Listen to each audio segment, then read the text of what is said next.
5 iš 5 krabo lazdeikų spėjimų buvo teisingi. Ar nesuklys Delfio orakulas mėgindamas tai padaryti 6-ąjį kartą?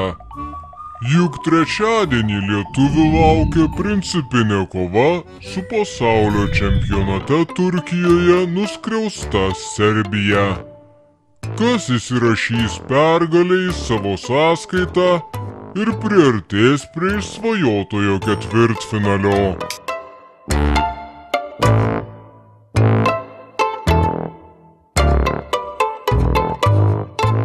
Burtas mestas.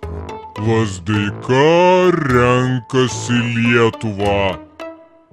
Tiesa, skubame priminti pagrindinę sporto pranašų taisyklę.